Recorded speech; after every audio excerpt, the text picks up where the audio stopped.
What's your passion? What makes you tick? What makes you unique? What is it that motivates you? What are you interested in? What do you like to do?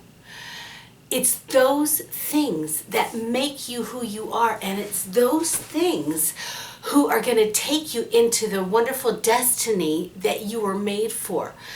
And the thing is that each person has, when they're born, they've been implanted in them different qualities, different gifts. The problem is the circumstances. If you don't know what your thing is, if it might be that you need your heart healed, it might be that all of who you are has been squished out of you because the world, the people around you try to make you into their own little mold. But God never intended that. God never intended for you to be in a mold. He made you special. He made you unique. Nobody can take your place. Nobody can take your place. And you are important. This world is better because you are in it. But the thing is that all of our lives, many of us are lied to, and we're not encouraged, and we're tried to be, it's tried to be pushed out of us, all of our unique things, because people want us. I don't know why, but it makes people feel better if you become in their mold. But you know what? Don't let them do this to you anymore. Don't let them, don't fight them. Don't say, don't become a brat about it or anything, but just don't let their stuff affect you internally. It's like, Father, forgive them. They don't know what they do. They do all that out of their own insecurity, out of their own fears. And let me tell you an interesting thing about our oldest. I'm going to brag about our oldest today because she has, all of our kids, I'm so proud of each one of them. They are all just acing life. I'm so grateful. But our oldest has a kind of a story behind it. And what happened was, she's always, from the time she was little, she was like a strong-willed. She knew what she knew. She knew what she wanted to be. And, she didn't know what she wanted to be at that time when she was little. It's just that she resisted any kind of mold that was tried to, out of our own fears, we did that to our own kids. But thank God they broke out of any mold we tried to put them into. Thank God that we were fixed so that we could help them to see that it was important for them to become who they needed to become. But anyway, the thing is that our oldest, Lexy, when she graduated from high school, she didn't really know what she wanted to be, but she knew that she wanted to have a desk. And she always, from the time she was little, had a love for the arts, like, all of the musicals and different things like that. But she didn't know what she wanted. So I took her job hunting and nothing seemed to work out well. And she started to go to the community college. And she did 1 year at the community college, but when she was almost done with that year, or maybe she had already finished that year, I forget. But anyway, it just happened that on TV there was this contest to replace the lead in Legally Blonde, the musical on Broadway.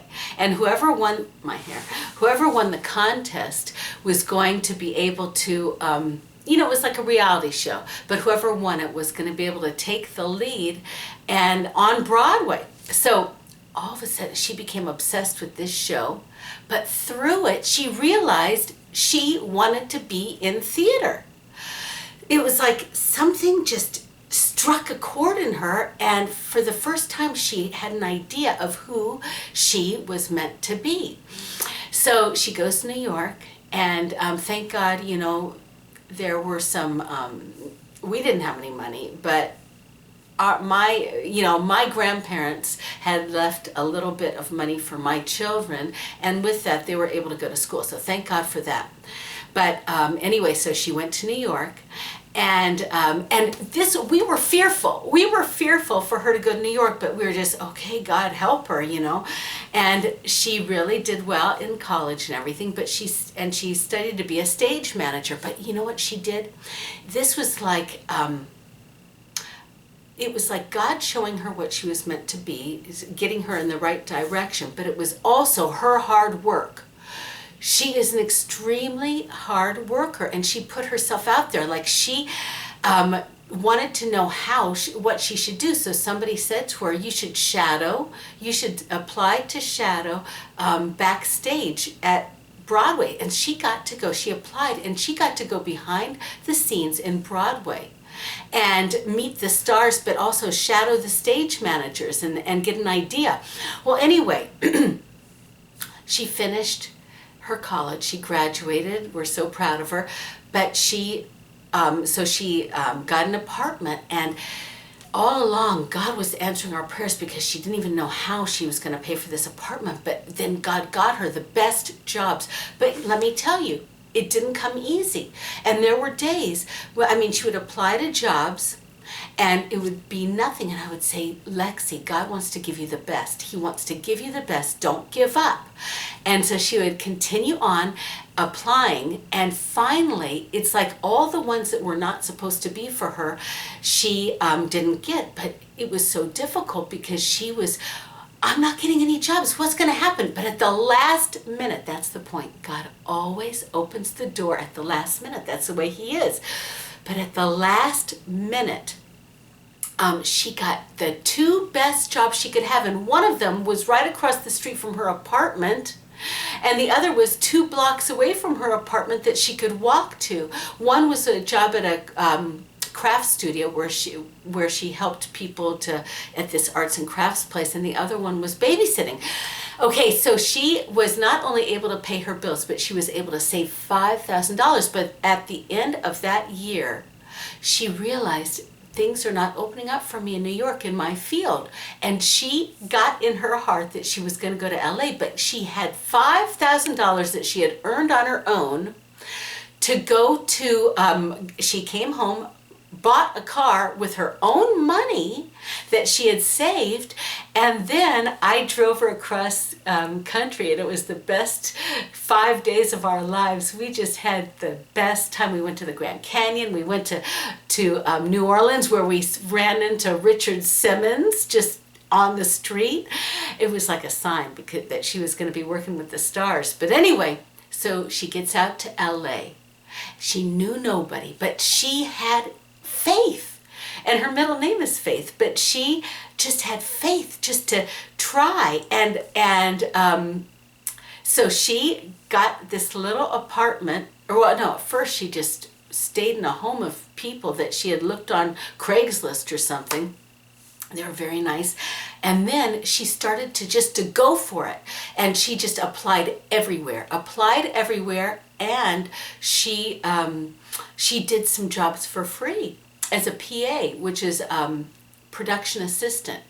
And all of these things, even the free, especially the free jobs, opened up the doors for her to get a job on a new TV show.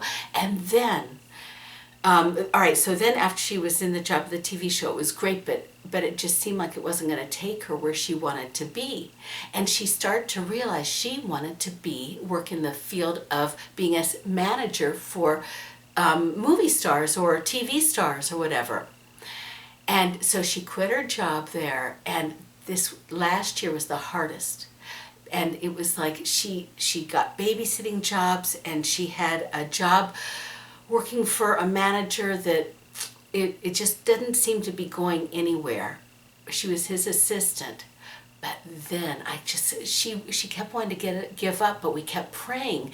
And you know what? God gave her, after a year of frustration, God gave her the best job in the world. This was the job of her dreams. She has her own desk. She works in a wonderful little management company where they work with people who are well known and who are really going places.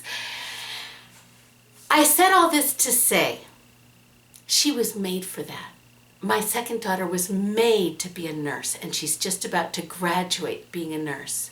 My third daughter doesn't yet know what she wants to do, but we are praying that God would show her what she was made for. And then most of you know Timmy. He was made to do what he's doing, and he is becoming successful in parodies and things like that, ratchet parodies. But the point is that they were made for these things. They're not fitting into anybody's mold. And if you don't know what you were made for, if you don't know, the thing is that you might need to be healed, because you might have had your, by people or circumstances trying to fit you into their mold, you might have had all of your things being squashed down.